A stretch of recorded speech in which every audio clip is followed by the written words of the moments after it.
Hello, everybody. Welcome to the Fintech Combine. I am your host, Kris Kovacs, and this is the series where we talk with and sometimes about community-based institutions, their digital and business transformation projects, and we meet the innovators, entrepreneurs, and fintechs that make it all possible. On this episode, we're speaking with Kalyani Ramadurgam, the co-founder and CEO of Kobalt Labs, about how they are bringing AI to third-party risk management and compliance. So if you're ready, let's suit up and get out on the field.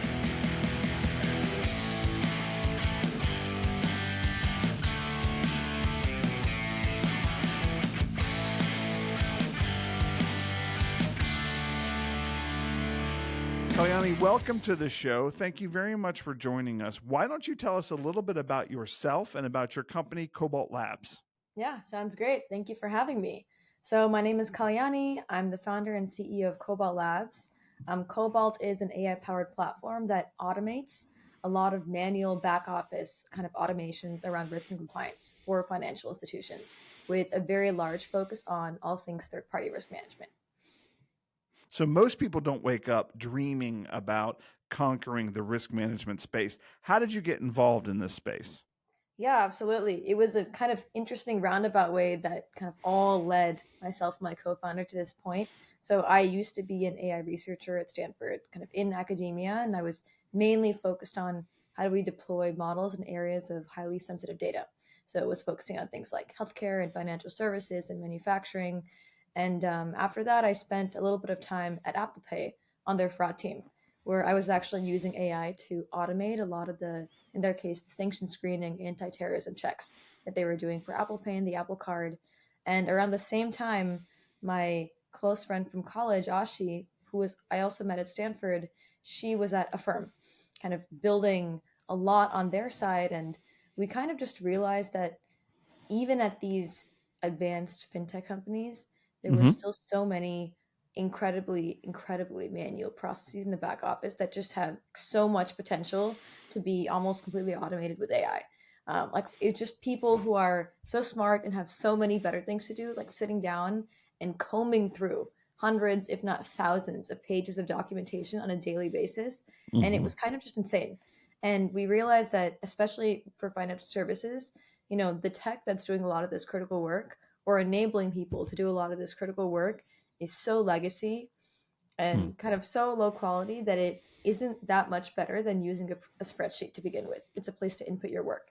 And we realized that the folks that are building the best technology have kind of overlooked a lot of these processes because it's kind of like an unsexy problem.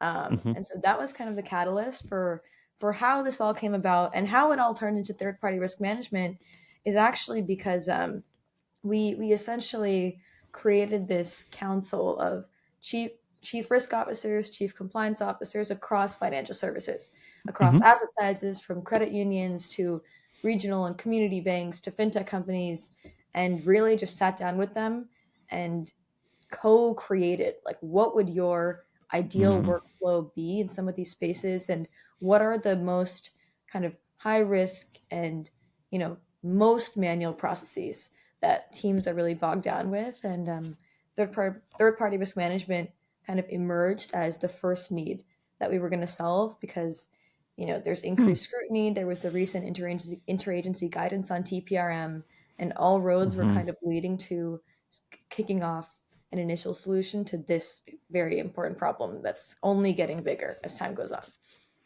So as you were going through this process, it sounds to me like you and your co-founder decided that there was an opportunity generally. You put together a group of advisors who helped you kind of identify the specific opportunity. Is that a fair representation of how you got started to identify third-party risk management? Yeah, I would say it's fair because I think Cobalt's long-term vision is to become kind of the operating system across many domains in risk and compliance. And Okay. so over time, we're going to keep kind of expanding our use cases. And so we were looking for what is the right place to start that is low hanging because it doesn't take in a lot of PII. So what is something that financial institutions can more quickly adopt and really start getting the value of AI as quickly as possible? That's great. So in fact, there are still a fair number of people who manage third-party risk management through a spreadsheet, having seen a few of those in my day. What is it about how you guys use AI that makes you different?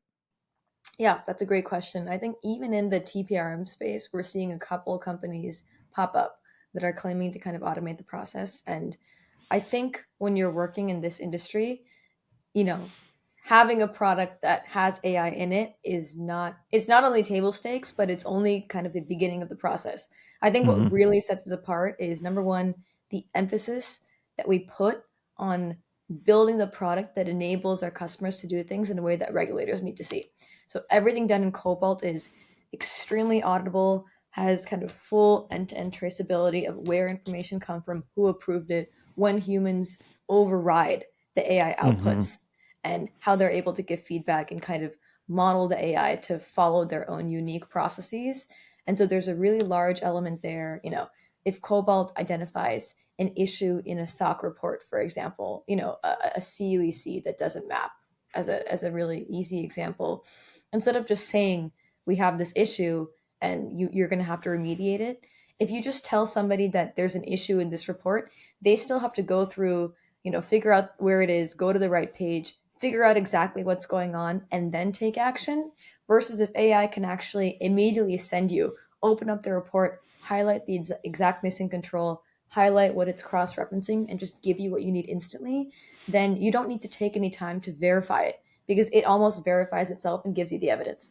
So we've designed Cobalt in a way that allows institutions to benefit from AI without having to trust it because it's Mm. so explainable and traceable and has so many like anti-hallucination mechanisms in place. Right. I think those are the two things that really differentiate us. And I think also, I think having a product that works well is also just the start of it.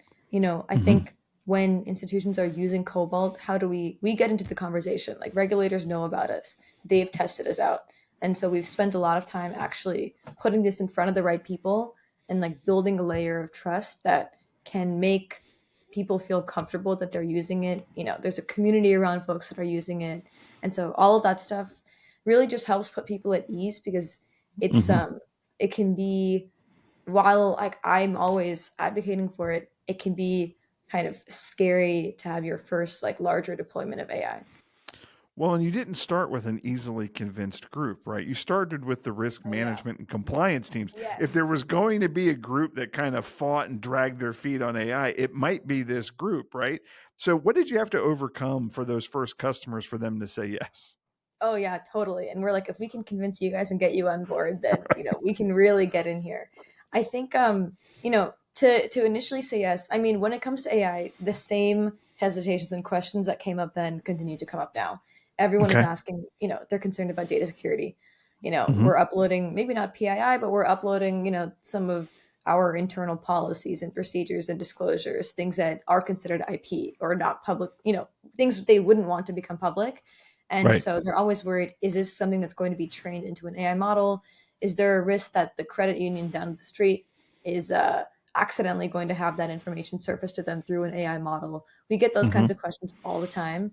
And I mean, what's nice is also the reason why we've designed it the way we have is to have very, very clear and easy answers to these questions, again, for easy adoption. So the Hmm. answer there would be AI is never retaining or training on your data under any Hmm. circumstance, and you have your own siloed version of Cobalt Hmm. than the credit union down the street.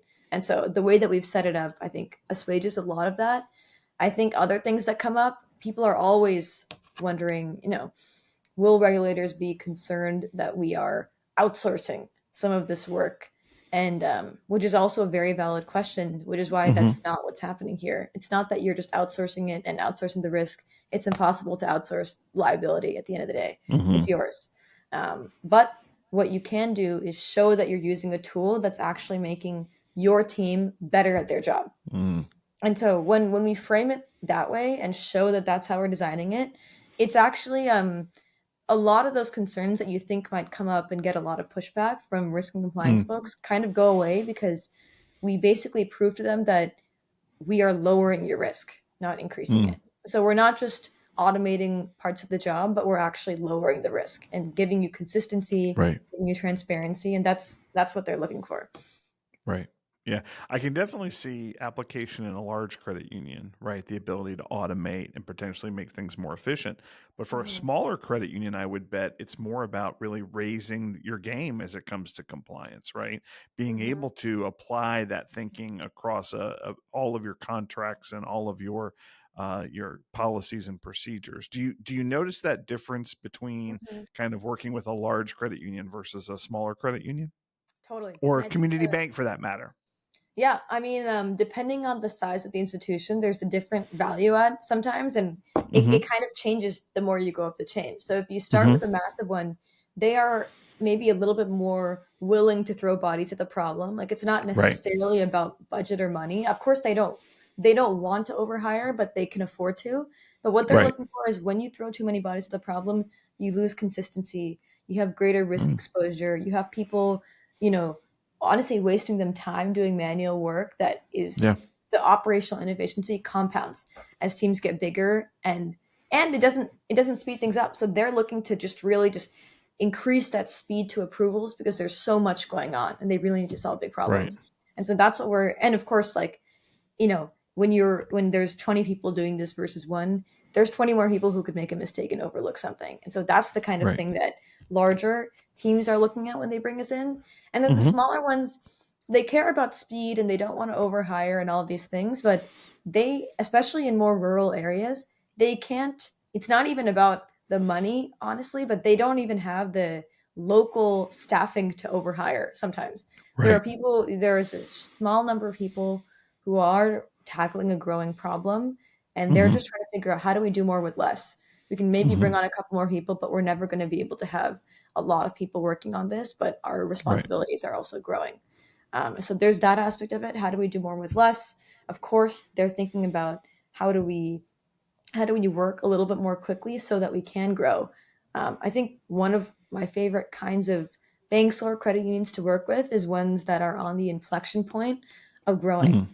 So we're about Yeah. to grow a lot. We can either have a digital strategy now that sets us up to scale in over the next couple of years, or we can just negatively compound ourselves to being at a different rate of progress.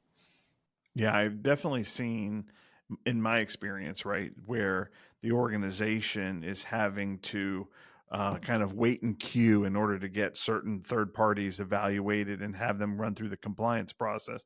And I would imagine a solution like yours really gives them the ability to be more agile. Is that fair? Yeah, totally. That's totally fair. And I think there's other processes that even if you're small, there's still a lot of risk surface, right? You're Mm-hmm. working with people's money. And so even That's if we right. think about third party risk is your vendors, right? But we spend a lot of time thinking about fourth party risk. That's something that's Hmm. coming straight from the regulators as something that is only going to have increased scrutiny as time goes on. Even from like an operational risk standpoint, like let's take the recent certain AWS regions went down a couple weeks ago, right? And so that's Yes, they maybe did. not a security breach, but that's fourth party risk because the Mm-hmm. the institutions on Cobalt, we were able to immediately use AI to show them, okay, part of Amazon went down. Here are your vendors that use Amazon as a subcontractor, and we pulled There that you from the go. stock report, cross-referenced it, and here's exactly how they're using it and how you might be affected. So Hmm. literally within 30 seconds, infosec teams were able to answer that question when before they would have had to find out the hard way and really That's dig through great. everything to figure out how are we affected by these like downstream technologies. So nobody can escape that now. Yeah, that's a great use case. I would imagine too. You talk about institutions that are on the verge of really growing in an inflection point. Are there institutions who are using you as a part of a merger process, right? Because now I don't have just one set of compliance and vendors and third parties and everything else. I have two, right? And I've got to decide which one am I going to use? Where do they overlap and things like that? Are there use cases that you can imagine of using Cobalt to help smooth out that process from it during a merger? Yeah, absolutely. Because I think once again, you're drowning in twice, if not more, amount of manual documentation and work, and you're trying to reconcile everything. That's the work of a merger behind the scenes. And so a lot of that becomes, okay, we're taking on this other institution's entire set of vendors. First of all, what do they all do? which ones do we Mhm. even have to keep? When are things coming up for renewal? What is the security risk? They have a totally different maybe risk appetite than us. They check for different things. So how can Mhm. we almost make sure that we're applying our process to this entirely new set of third parties in a really Right. efficient way? So that's a classic use case. That's typically there are some like slightly larger like regional institutions that have used us Mhm. during mergers to just get through that piece of the process more quickly and just have a sense of their Yeah. enterprise risk. Your team has got to be pretty, well versed in AI and new technologies and innovations and things like that. How do you balance out that kind of drive to innovate, right? Which clearly you've demonstrated. How do you balance out that drive to innovate with building trust with the compliance teams at institutions who frankly, haven't always been open to innovation. But clearly you're defining a whole new realm for this. How do you balance that trust, building trust and executing on innovation? Yeah, that's a great question. I think that's probably the single most important thing that I spend my time on Mm-hmm. because if we don't have the trust, it doesn't matter how good the product is. It needs to be something that the industry trusts, or else it's kind of over from day one.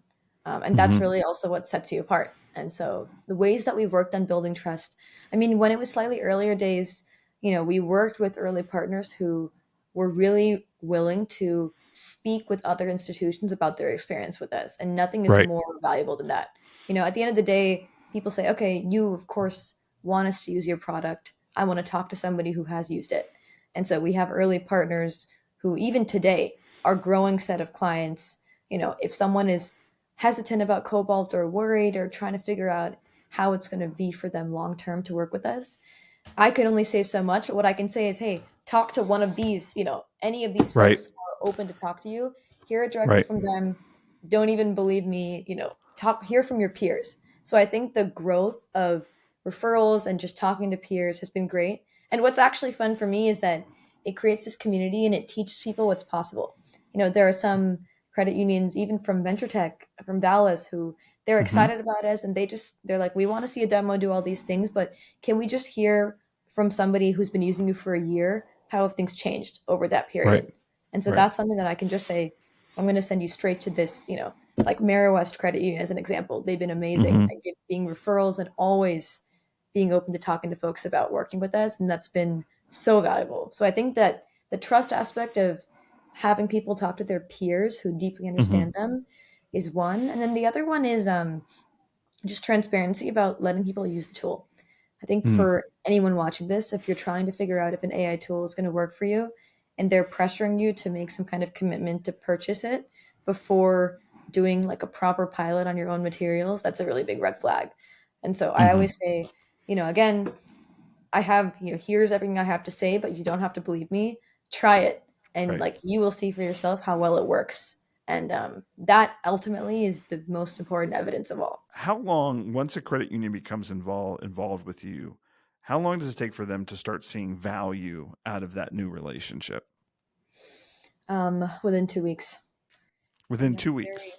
we have a very, I mean, this is also why third party risk management is a really great place to start because we Mm-hmm. don't need to integrate with the core. We don't need to do anything crazy to already Right. start, really starting the process. Of course, there's in parallel a bit of a process to get your historical vendor records into Cobalt that we assist with, but even Right. before that happens, you can already start running reviews to the platform, coordinating with folks and using AI to already start automating a lot of these tasks. So within 2 weeks is what we always guarantee. It typically becomes within 1 week. Our time to value is a super important metric that makes people feel comfortable and like builds momentum and excitement. And so we Yeah, for we sure. spend a lot of time on that to not have a very big implementation process. And that's kind of another selling point that we worked hard to make it possible to say, which is the IT lift to zero to work with us. Mm-hmm. And so you don't even have to, there's no engineering lift from the institution side, which is I think how we've been able to get these timelines because otherwise there would be a lot more to coordinate with. Yeah. Yeah, for sure. One of the interesting use cases I was reading about you was, well, really about your firm, right? Is the ability to take in contracts, right? Hmm. And to review contracts. I think sometimes credit unions lose track of, the key elements, the key terms that are part of their contracts. Can you talk a little bit about how Cobalt helps credit unions and banks, Hmm. understand their contracts and understand their requirements and what their commitments are to those contracts? Yeah, 100%. So there's a couple key areas of contract review that we see the most value in from an AI powered review, such as Cobalt. Number one is that initial review of just immediately saying, okay, we need to make sure that all the contracts we sign have these 15 elements. Typically, we have somebody sit down and like search for all of them. Can AI just literally tell me which boxes are checked and where? Tell me what's Mm-hmm. missing so I can immediately get back to it literally within 30 seconds. So there's that kind of gut check of the contract. Mm-hmm. There's identifying any non-standard language, unusual terms as it relates to already agreed upon contracts. So here's kind of our gold Mm-hmm. standard. Tell me how this differentiates and point out what the risks are in a way that's easy for my team to collaborate on. There's that aspect of it. And then, of course, even before legal takes a look, everyone has to make sure that all their ducks in a row. Are all the insurance requirements correct? Are all Mm-hmm. of the responsibilities correct on the other side of the payment terms correct? All of these things are things that AI can immediately validate. And they can even validate this stuff against real artifacts, which I think a lot of Mm-hmm. people do not do. So, for example, classic one is, the contract has $5 million of cyber insurance, but Mm-hmm. the vendor has provided their insurance certificates. They only have 2.5 million of coverage. um, it can AI Problem. cross-reference the contract. Yeah, and you'd be surprised how often I see people miss this.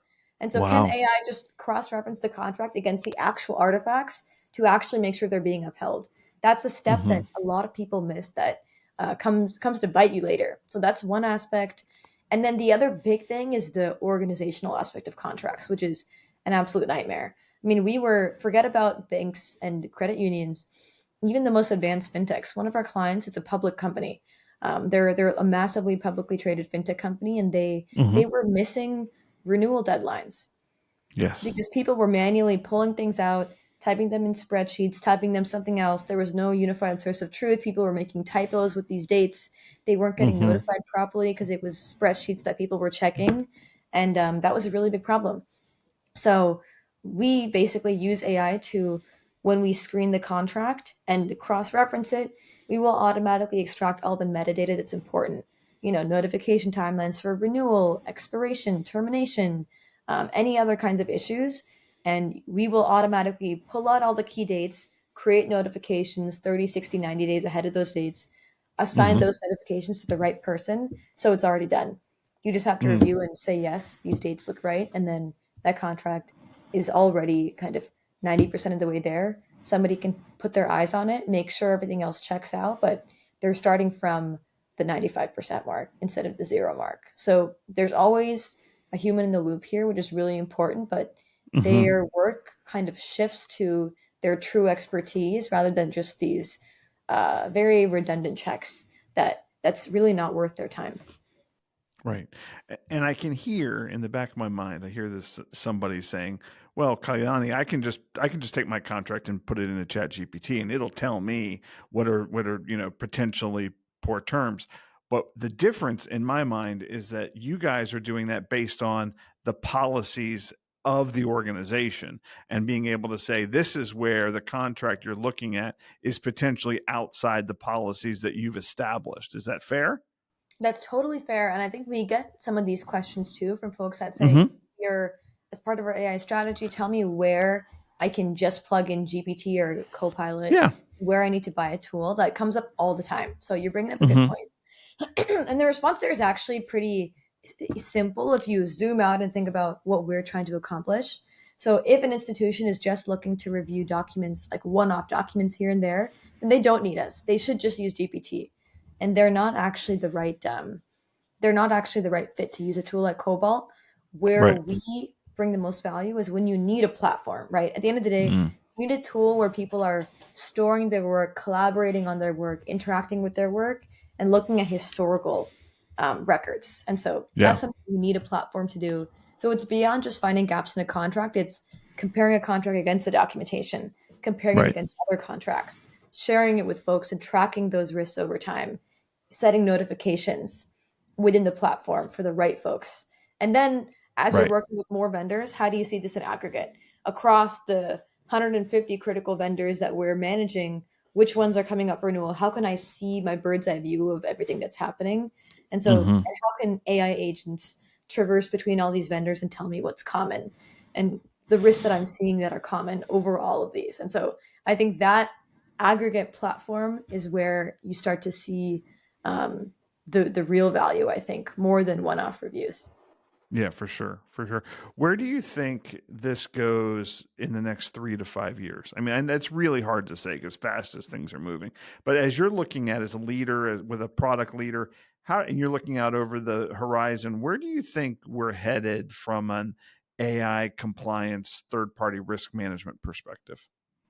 Yeah, I think we're headed, I think in 3 to 5 years, and it's already happening. So forget about 3 to 5 years, but I think this this idea of manually screening these documents is going to Mm. be completely ludicrous.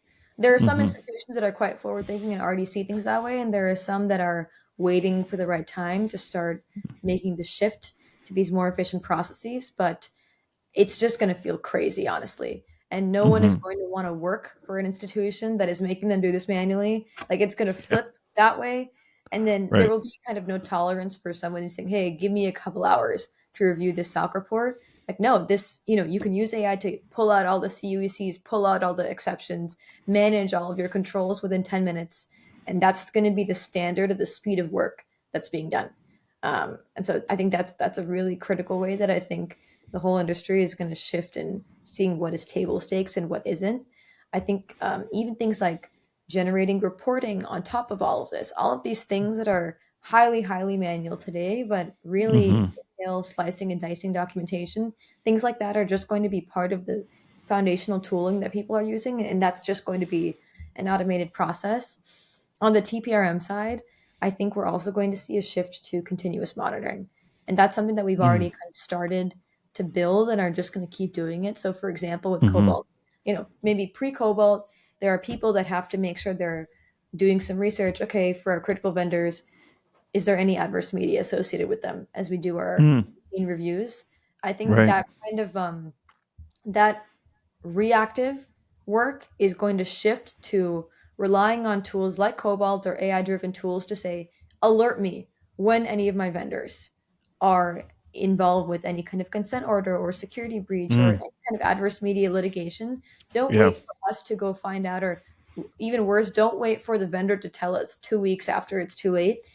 We want to automatically monitor what's going on, and the second it happens I expect to know. So I think this waiting period, this like information gap Mm-hmm. between something happening and us having to act on it or know about it, is going to shrink to become real time. And it can only become real time if it's happening automatically in the background. There's no way you can have people 24/7 looking for this stuff online. And there are some news feeds that Right. try to do it today, but they have so much volume of data they're sending you. It's Mm-hmm. again manual to dig through all of your alerts and figure out what's going on. So I think very clean, targeted alerts, continuous monitoring is going to be big. And then I think zooming out beyond TPRM, we already do some stuff beyond TPRM and have a few Mm-hmm. modules. Like we're building a lot of marketing compliance for folks to do Ah, automatic UDAP great checks, add-on. all of their collateral. And so Yep. that's been a really big one that's growing a lot. Another big one that's growing is when we first started, actually, the first bank that used Cobalt added themselves as a vendor and ran all of their internal policies, procedures, disclosures through our checks, our risk assessments, Mm-hmm. and our Mm-hmm. regulatory reviews. So they kind of onboarded some folks from their internal audit team and said, hey, can we test this out for them? It was a really big success. And so now Hmm. institutions are running their own materials through, running risk assessments on themselves to support their audit functions. And it's going really well. So I think when you're automating stuff in a very kind of well-designed way, it Mm-hmm. can very easily expand to new use cases. And so for the company in 5 years, I think there isn't going to be an element of assessment or compliance review that you cannot do Mm-hmm. some part of in Cobalt, which is really exciting because you don't have to, and you shouldn't have to buy one AI tool for every kind of review that you're doing. Like Right. one AI tool for TPM, one for internal audit, one for marketing compliance. That's too much to manage, and that's unnecessary risk. And so we want to be the control center where you can Mm. manage a lot of those different reviews in one place. So that's kind of the company's vision for the Mm-hmm. industry is it's just going to be non-negotiable that these things are automated. Yeah. How do you make decisions? You're in such a fast growing environment right now for your business, right? Congratulations. How do you though balance the needs of that with the needs of kind of achieving that vision of building out that next module of doing those things? How do you as the leader balance those two demands? You mean the kind of the risk analysis between building new products and growing versus kind of moving slowly and more deliberately? Well, yeah, I mean, there's is, and maybe there isn't. Maybe I'm thinking there's probably a trade off between servicing and supporting the next 10 organizations, right? Ah, And okay. so, and using some of those resources to build out new modules that may get you the next 50 organizations, right? How do you as a leader look at the Yeah. balancing of those two demands? Yeah. Between like growing that customer base versus growing the scope of Yeah. the product. Yeah. I think we just have honestly such an amazing team that is able to handle both. Okay. But on one hand, it's very, you know, we're just like so excited and Hmm. we're just working all the time and are just gonna keep building the best product. Like this is just it's the day in the life. But Right. I think we have also that quick turnaround time, right? That under 2 week implementation, that Hmm. automatic onboarding, like plug and play tool that can already start working. All of that stuff is not just to benefit our customers and to benefit a quick Mm. onboarding. It actually makes us very efficient at onboarding new clients. So Right. it's ultimately quite low lift to bring Mm. folks on the platform because we've automated a lot of the technological onboarding process as well for ourselves. Hmm. And so that's like the kind of investment that you don't see on the outside, but makes a really big difference internally. So that's one piece of it. And then the other piece of it is honestly, we just listen to our users. And so if you're working with us and you're like, hey, this is something that's taking me a lot of time still, that is who we Hmm. prioritize building for, and we build what they need. And Mm. as we keep building for them, they say, hey, it'd be amazing if Cobalt could do this and this too. Then I'd be able to onboard these two more people and we could be even faster and even more efficient. And we get excited and we build a beta version and get it in front of them. They test it out, they like it. It works well, we release it to everyone. And so our product building is not separate from working with existing customers. It's actually the Hmm. same thing. And so, because we're just trying to, if we can make them happy, then everyone who's similar to them will also be happy. And so, I think the more that you're like guided by what your existing users want, you just can't mess up because they're telling you what they want and they're using it, and there's such a great feedback loop where it just kind of builds on itself and is really exciting. And then we can go to the Hmm. next bank or credit union in fintech and say, here's what we've built for these people. We know what your process is going to look like, and here are the best Hmm. practices, and here's what we've done. And they're like, wow, you already know what we need because we've already listened to the folks just like them. So I'm going to change gears a little bit on you. You have a master's in computer science from Stanford. Mhm. Did you ever teach undergrad? I was a TA in classes back in college, but I was never like formally a teacher. Okay. My question is, if you walked into a group of freshmen, right, CS 101, and they were talking about, AI and everything else, where would you start? Like, how do you communicate the features, the power, the capabilities of this thing that you're taming, right, to build your solution on? Mhm. Where do you start with that? Oh, okay. That's a fun question. I think there's two halves to the story here. There's the Mm-hmm. half that's very specific to the inner workings of financial services, which I'm Mm-hmm. quite sure that audience would have a lot to learn there. And then there's the other half, which is there's maybe three thirds actually. There's Mm-hmm. the other third, which is the actual technical nitty gritty of how Mm-hmm. we're building the product, how we're able to make scalable infrastructure, how we have managed, and you can't, it's not quite as simple as just having an underlying model. Like we have incredible Right. AI engineers that are, how do Mm-hmm. you retrieve the right chunk of a document? If it's too big, it's too big. it's too small, it's too specific. There's so much going on behind the scenes to make AI actually accurate. And there's an enormous amount of work that goes into taking something from being demo ready to being actually working well in production, an enormous lift. And so I think I talk a lot about that because I think when you're in college, these school projects, you can make them work well, but how do you make them work well when a large credit union is using it every single day over the course of the entire day? That's very different from a project that you can show that works well. So I think there's a lot that we've learned in that from that big lift that I think you don't learn in school.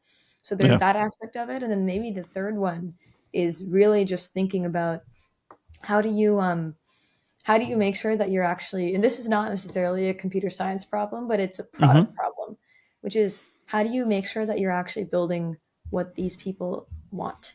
I think the biggest issue that I see with a lot of AI tools today is that they're building for a customer or a problem that doesn't exist just because something seems cool. And oh, this seems so cool, we're going to build it, which I love. And I do that all the time on the side.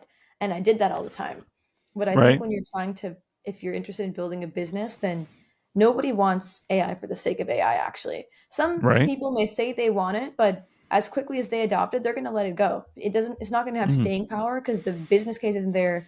It's just for the sake of AI. So I think AI, while I think it can do a lot, we don't think of everything from the perspective of how do we like push AI into this to see what it can do. We're thinking of it as what is actually this problem that we care about, people we're working with care about that, and then what is the best way to solve it. Oftentimes it ends up being AI just because it's so powerful and so capable. Sometimes it's not. And so I think for folks that are excited about AI and wanting to use it in industry, so thinking hard about having a very, very precisely defined problem with folks that you can listen to. And that's how you can actually make sure that you're like building the tech that that's going to actually move the needle for them. And then that's how you can build like the best AI because it has a user and a really defined vision.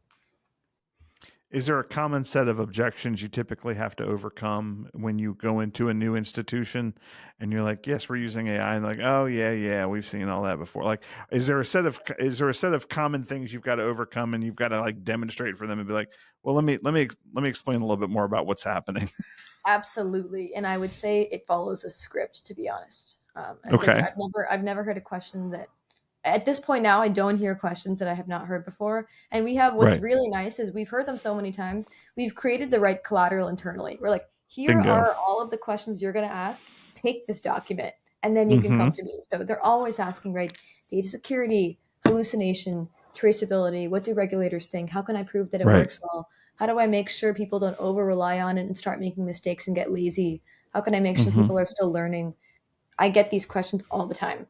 And there's and I think this is also what differentiates, I think, a more mature tool versus one that slapped AI in, because you have to really think hard. Like you can't just say answers. The answers have to be true because the truth is going to come out. And so you actually have to not just have an answer to the questions, but genuinely address them like with the product and the company. Yeah, you have to actually have answers. That's and the answers have to be true. So yes. That's great. If a credit union or a bank is interested in learning more about Kobalt Labs, how do they get a hold of you and how do they learn more? Oh my God. Well, you can always reach out to me via email and I'll get you in front of whoever you should be talking to. So my email is Kalyani, my first name, at kobaltlabs.com. You can go straight to our website and you can directly book a demo from there. So we don't have any, there are no hoops to jump through to see the product. You want to see how it works? Go to our website, click book a demo, and somebody will set up a call with you and show you the product. Super simple. That's awesome. Kalyani, thank you very much for joining us today. I'm very impressed by your product and can't wait to see what you guys continue to do with it. Thank you so much. This is super fun. Awesome. Well, that wraps up this episode of the Fintech Combine. Thank you very much, Kalyani, for joining us. Please go check out her company, Kobalt Labs. Also, like and subscribe this episode on your platform of choice. Thank you for showing us the love. We will see you next time.